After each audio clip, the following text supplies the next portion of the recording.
Now we begin a series of reports on the threats to the Amazon rainforest, historic levels of deforestation, and this month, those record-setting fires have sparked global outcry. Amna Nawaz recently traveled to Brazil to better understand what's driving the devastation. Tonight, she's back with the first report with the support of the Pulitzer Center, which examines the role played by Brazil's controversial president, Jair Bolsonaro. He's been dubbed the Trump of the tropics, both for his surprising rise to power and for a history of controversial and offensive speech. President Jair Bolsonaro swept into office in January, promising to jumpstart a failing economy by fighting widespread corruption and high levels of violence in Brazilian cities. There was a bit of a political vacuum left in the country. Latin America expert Monica de Boll at the Peterson Institute says for Bolsonaro, the timing of his candidacy was crucial to his win. People were looking for somebody who could effectively tell them a good story about how they were going to get rid of corruption and also about how they were going to reduce crime and violence. Over his 27 years in Congress, Bolsonaro built a reputation for holding far-right views and a thundering disdain for political correctness. Like in 2003, when he told a fellow Brazilian lawmaker she was not worth raping. The former army captain has long praised Brazil's former military dictatorship. He said he'd be incapable of loving a homosexual son and advocated for the use of firing squads to kill suspected criminals. But last September, Bolsonaro became a target of violence himself, stabbed in the stomach while campaigning for president. He survived, saying God saved him to lead Brazil, then cruised to victory weeks later by tapping into national outrage over a massive corruption scandal known as Operation Car Wash. The years-long probe uncovered a vast and unprecedented web of political and corporate racketeering. Several lawmakers went to jail, including former President Lula da Silva.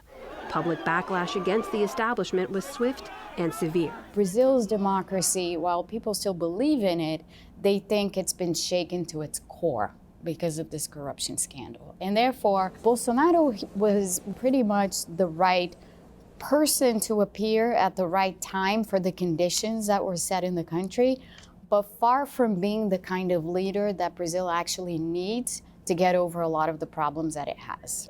Now, 8 months into Bolsonaro's presidency, those problems still linger, says Eduardo Viola, a professor of international relations at the University of Brasilia. He's governing a lot over tweets, okay?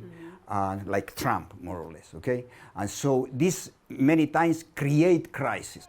The most recent crisis, the anti-corruption candidate now faces his own corruption scandal. Leaked messages and audio allege collusion between prosecutors and a then judge, now Bolsonaro's hand-picked justice minister. An effort, critics say, to keep former President Lula locked up on corruption charges and out of last year's election. Recently, Bolsonaro, who was elected with 55% of the vote, has seen his support start to slip. Polls show only about a third of Brazilians now view his presidency positively. But the president still enjoys strong support and loyalty from his base.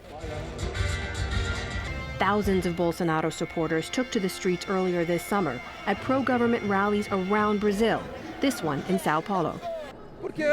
I voted for change, and that's the way he conquered the masses. I think if he can do half of what he said he would do, then yes, he could succeed if there is no corruption. Now I see a person more honest, patriotic to command our country. The proposals that he has put in place, everything is beneficial for our population.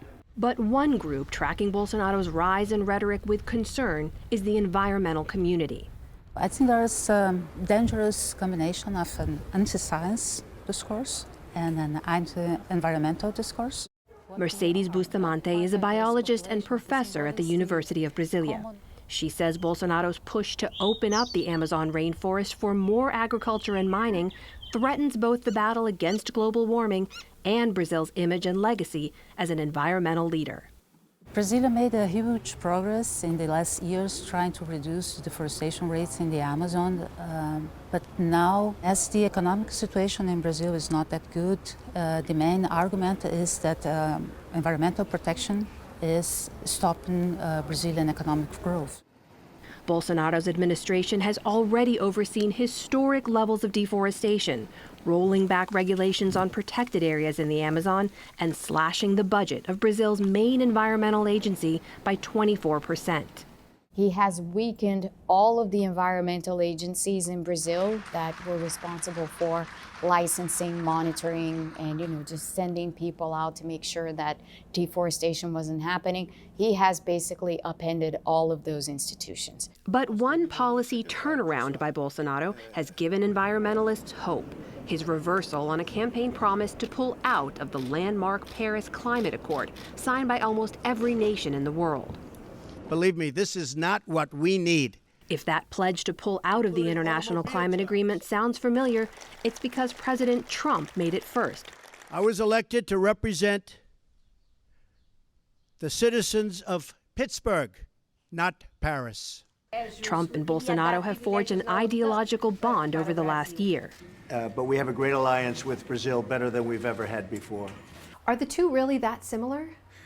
Yes, there are. I mean, he was a lot inspired by the Trump electoral campaign and the election of Trump and the way Trump governed. I don't think it's altogether fair to call him the Trump of the tropics because he's very much, a product of Brazilian politics. But of course, some of the similarities, in terms of tactics and his inclination to always find something else to sort of deflect the attention away from the issue that he's coming under stress for are indeed similar.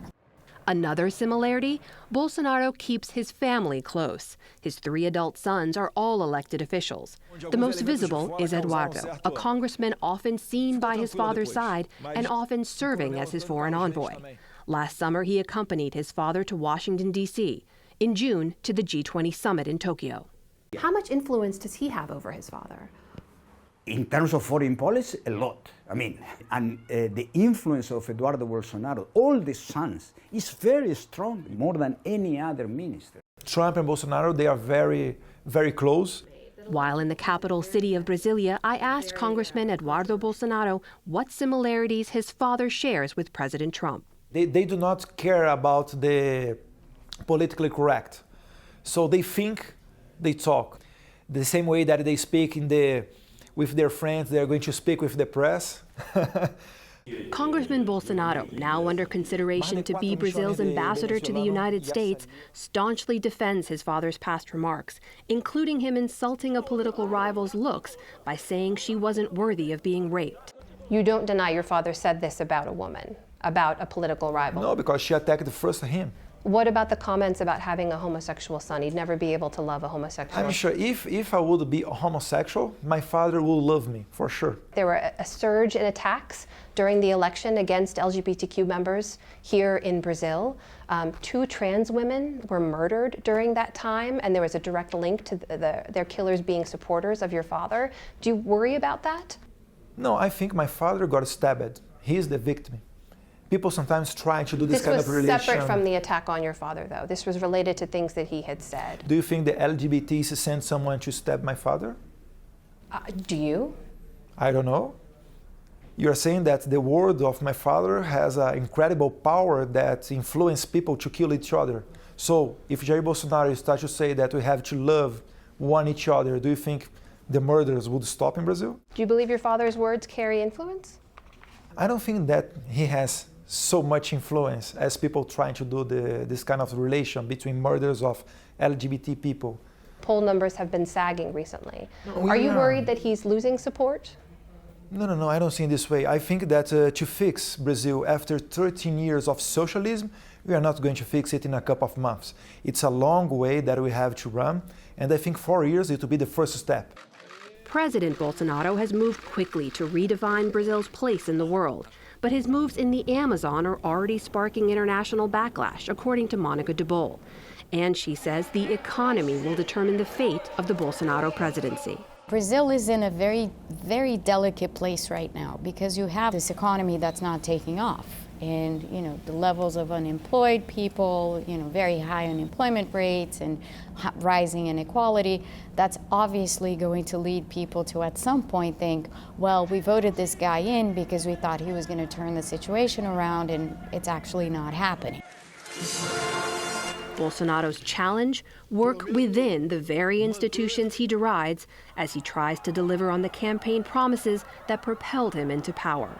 For the PBS NewsHour, I'm Amna Navaz in Brasilia, Brazil.